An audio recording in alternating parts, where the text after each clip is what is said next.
하나님 말씀 구약성경 잠언 28장 19절에서 28절까지의 말씀입니다.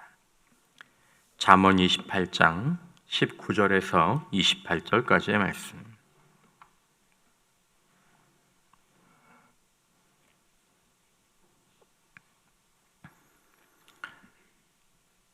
내용을 생각하시면서 저희 한 목소리로 함께 합독하도록 하겠습니다. 자기의 토지를 경작하는 자는 먹을 것이 많으려니와 방탕을 따르는 자는 궁핍함이 많으리라.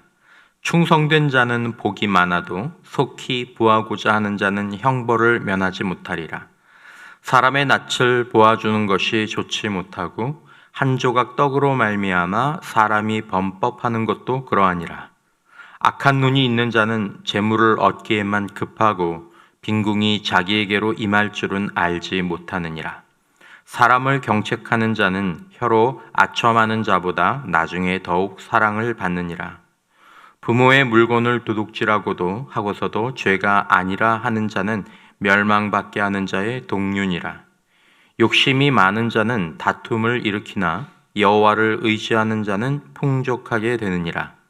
자기의 마음을 믿는 자는 미련한 자요 지혜롭게 행하는 자는 구원을 얻을 자니라. 가난한 자를 구제하는 자는 궁핍하지 아니하려니와 못 본 채 하는 자에게는 저주가 크리라. 악인이 일어나면 사람이 숨고 그가 멸망하면 의인이 많아지느니라. 아멘. 자, 오늘 본문에는 중요한 여러 말씀들이 나오지만 특별히 빨리 물질을 모으려는 이 탐욕의 미련함을 주의하고 진정으로 풍족한 길 지혜롭게 유지하자라는 교훈이 가운데 자리 잡고 있습니다. 오늘 본문의 하나님은 쉽고 빨리 쉽게 일하지 않고 빨리 물질을 모으려는 그런 자들을 떠나시는 하나님, 그리고 여호와를 의지하는 자는 풍족하게 하시는 하나님의 모습이 오늘 본문 가운데 계시되어 있습니다. 자, 오늘 본문에는 우리 안에 있는 어떤 경향, 이 사실 잠언에 나와 있는 모든 미련함들은 저희들 안에 크고 작게 흐르고 있는 어떤 경향이죠. 저희들이 이제 늘 경계해야 될 어떤 경향이 있냐면 하나님과 하나님의 방법을 무시하고 물질을 빨리 모으려는 경향에 대한 경고, 또 실제로 그렇게 치우친 사람들에 대한 경고가 오늘 본문 가운데 나옵니다. 자, 19절에 보면 자기의 토지를 경작하는 자는 먹을 것이 많으려니와 방탕을 따르는 자는 궁핍함이 많으리라. 20절에 충성된 자는 복이 많아도 속히 부하고자 하는 자는 형벌을 면하지 못하리라. 자, 한 사람이 있죠. 자기의 토지를 경작하는 사람입니다. 이 앞쪽의 묵상에도 나오지만 자기의 양떼의 형편들을 부지런히 잘 살피는 이런 사람들로 이런 유에 해당할 것입니다. 자, 그런데 또 어떤 사람이 있습니까? 이렇게 충성되게 이게 내 토지니까 내 토지를 경작해서 먹을 것을 내가 얻고 또 거기서 여유분들을 가지고 또 물질을 모으고 또 그걸 가지고 사람들을 섬겨야 되겠구나 라고 하는 그런 충성된 사람이 있는 반면에 옛날부터 어떤 사람들이 있었냐 하면 방탕을 따르는 자, 계속 앉아서 뭔가를 헛된 것들을 생각하는 것입니다. 그리고 속히 부하고자 합니다. 그러니까 일은 안 하고 빨리 돈을 모으고 싶은 거죠. 어떻게 하면 좀 돈을 빨리 모을 수 있을까? 나 이렇게도 살고 싶고 저렇게도 살고 싶은데, 근데 정작 자기의 토지를 경작하는 일에는 소홀한 것입니다. 자기 토지를 경작하고 하는 신실한 자가 있고, 이렇게 경작하지 않고 헛된 것을 추구하면서 빨리 돈을 벌려고 하는 사람들이 있다라는 것입니다. 특별히 이제 요즘 우리들의 사회 가운데에서 그런 모습들이 많이 나타나죠. 잠언이 우리들에게 얘기하는 것은 만약에 어떤 한 사람의 삶 가운데에서 소위 말하는 성실한 삶을 잃어버리게 되면 그것이 굉장히 큰 재앙이다라는 것입니다. 오늘 자신의 자리에, 오늘 내가 있는 이 자리에서 여기서 충성하지 못하고 이궁리 저궁리 하면서 사는 것은 궁핍함이 많아지는 길로 가는 것이다 라는 것입니다. 인생의 길은 그렇게 가게 되어 있다는 것이죠. 오늘 내 자리에 충성하지 못하고, 그러니까 소위 본문에 나오는 것처럼 속히 부하고자 하는 자가 무엇입니까? 빨리 돈을 벌었으면 좋겠다. 소위 요즘 투자 붐이 일어나고 있는데 투자가 잘못됐다라는 것이 아니라 투자에 담겨 있는 이 탐욕성,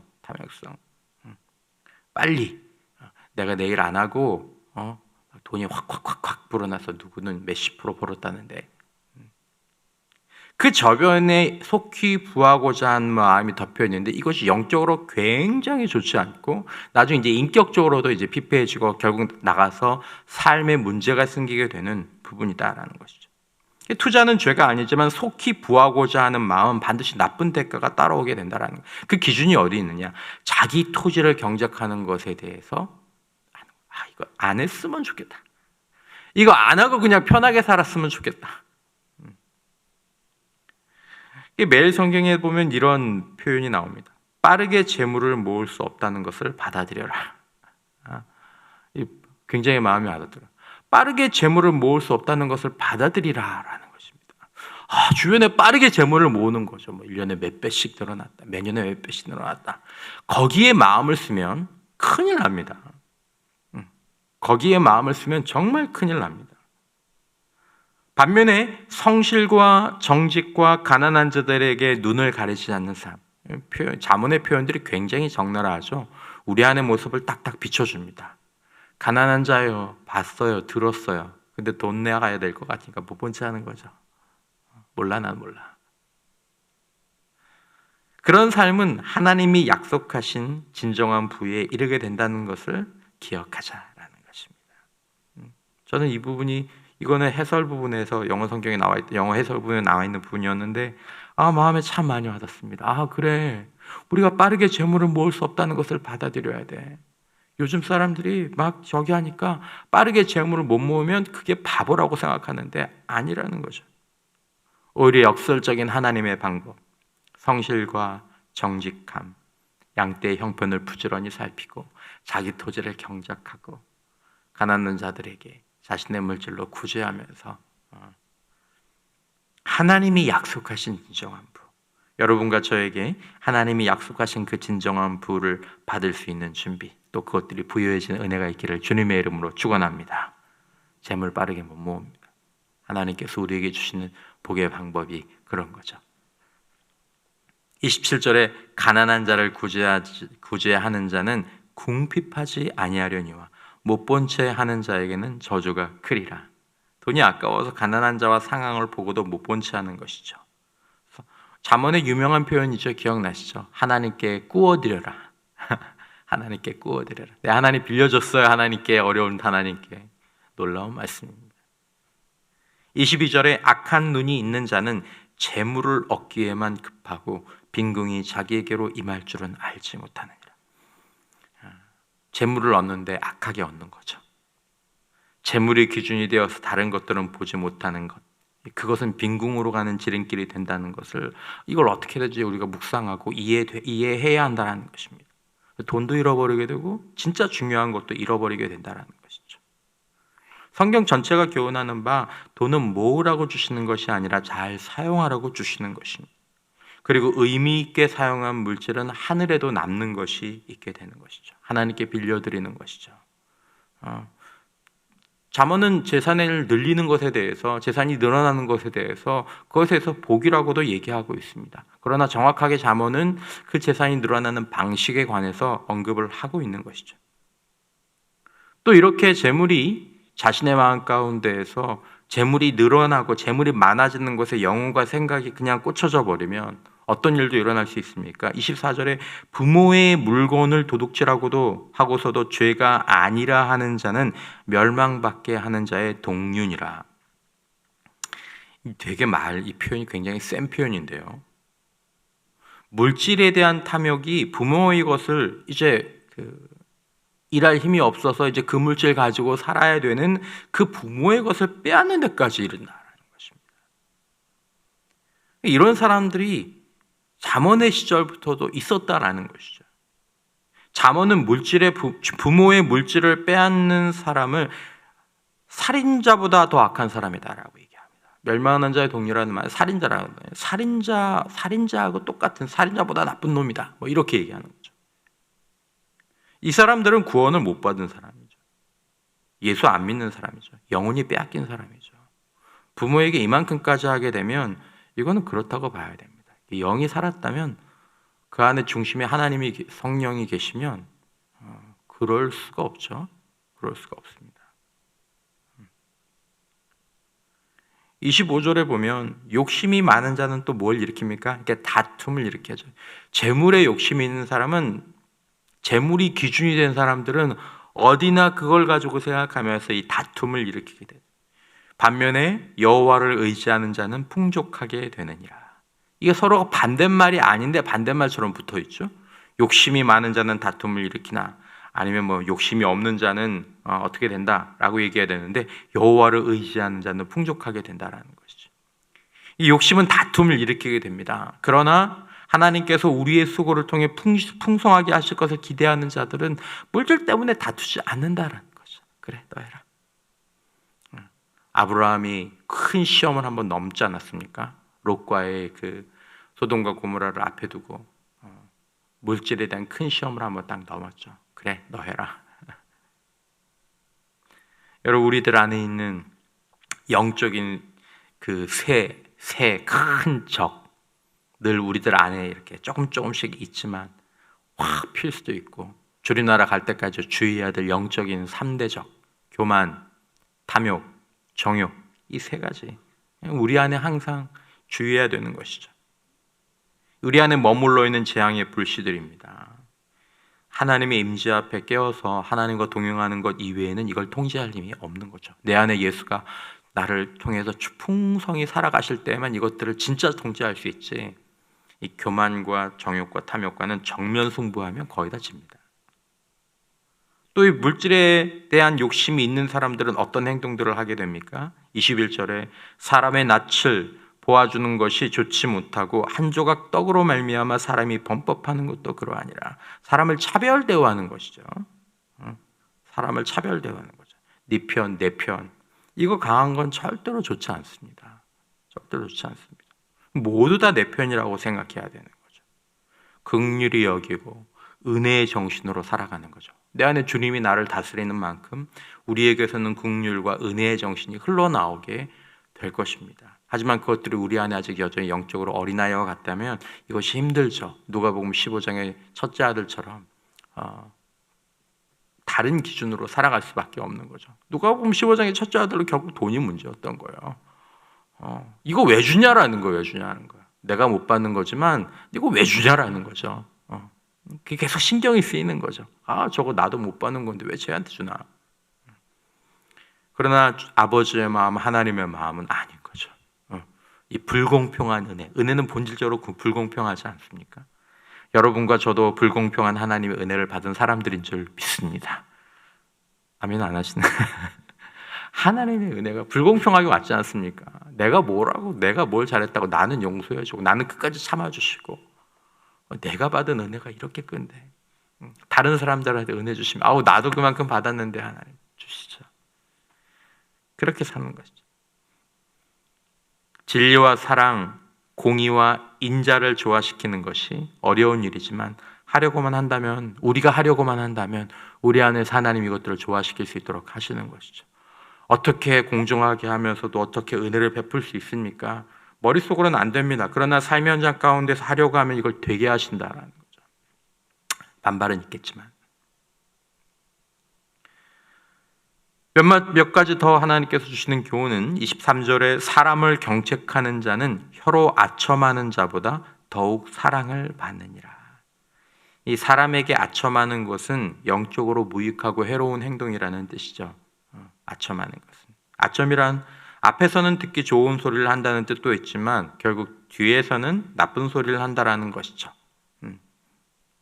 위로하고 칭찬하고 격려하는 것이 아첨은 아닙니다. 앞에서 좋은 말을 하는 것이 나쁜 말은 아닙니다.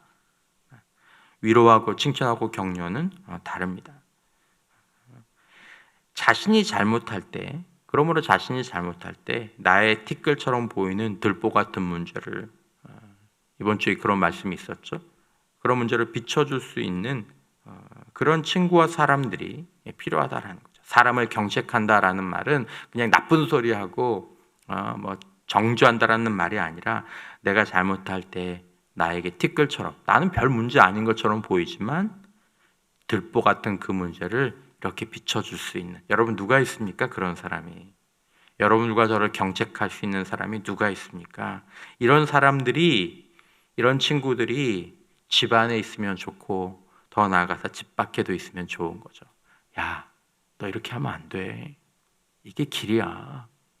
우리 하나님 앞에 이렇게 살아가야지. 어제 그렇게 했는데 그렇게 하는 거 아니잖아. 우리 이렇게 하자. 하나님 뜻대로. 우리 주님 안에서 이렇게 살아가자. 하나님 말씀 우리가 이렇게 행하자. 누가 있냐라는 거죠. 이런 사람들이 나중에 사랑을 받는 거죠. 앞에서 아무리 좋은 소리 하고 겨우 뒤에서 이상한 소리 할 사람들이니까. 아첨하는 것은 매우 좋지 않습니다. 하나님은 늘 앞과 뒤가 같은 분이시죠. 우리 안에 계신 성령께서는 하나님의 자녀들이 아첨하는 것을 싫어하십니다. 저도 그래 본 적이 있지만 제 안에서 성령께서 굉장히 싫어하시는 것들이 느껴집니다. 되게 싫어하세요. 이 아첨이 위선이잖아요. 이중적으로 행하는 거죠. 굉장히 싫어하십니다. 마음이 확 영적으로 확 변하는 것들을 느끼는 거죠. 26절에 자기의 마음을 믿는 자는 미련한 자요 지혜롭게 행하는 자는 구원을 얻을 자니라. 좀 쉬운 번역으로 보면 자기의 생각만을 신뢰하는 사람은 미련한 자다. 내 생각만을 신뢰하는 사람, 내가 이렇게 생각했으니까 오라, 이건 미련한 사람이지만 지혜롭게 사는 사람은 구원을 받는다라는 것이죠. 자기의 마음을 믿는 자와 지혜로운 자가 대조가 되는 것이죠. 자기의 마음을 믿는다는 것은 자신의 욕심에 이끌리며 그런 삶을 합리화하면서 사는 삶을 의미합니다. 반면에 지혜롭게 행한다라는 것은 하나님 앞에서 역설적인 삶의 방식을 살아가는 것을 의미하는 것이죠. 하나님께 삶을 딱 거는 것이죠. 본문의 예로 보자면 빨리 돈을 버는 것에 모든 생각이 사로잡혀서 자기 밭을 성실하게 경작하는 것을 우습게 알고 헛된 것을 망상하면서 자꾸 이것저것을 기울이는 것, 미련한 것이죠.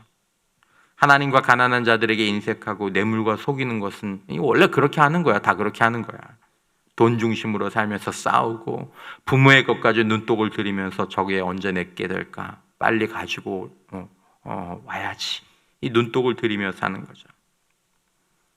우리의 영혼이 이렇게까지 나빠지지는 않겠지만 우리는 자주 헛된 망상과 빨리 돈을 벌고 싶다는 탐욕에 노출되어 있는 사람이죠. 우리 모두가 사실은 그렇죠. 사랑하는 성도 여러분, 우리 하나님 앞에서 하나님의 방식과 말씀대로 살아가는 것이 느린 것 같고 지혜가 없는 것 같아 보이지만 그것이 가장 견고하고 풍성한 인생으로 되돌아오게 될 것들을 기억하며 우리가 살아갈 수 있기를 축원합니다. 빨리 덜 수고하고 물질을 많이 모으는데 몰입해가는 이 미련한 세상에서 하나님과 그 법에 대한 신뢰 가운데 오늘도 내게 주신 자기의 토지를 성실히 경작하고 정직히 행하고 말하고 가난한 자들을 못 본 채 하지 않는 하나님께 빌려드리는 인생, 하늘에 쌓는 지혜로운 인생이 되기를 저부터 결단해 보며 우리 안에 있는 헛된 탐욕을 깨닫게 하시고 성실과 정직과 진실과 긍휼하게 사는, 결국은 부요하게 되는, 풍족하게 되는 그 진리 안에서 살아가는 저와 여러분들이 되시기를 주님의 이름으로 축복합니다. 이 시간 우리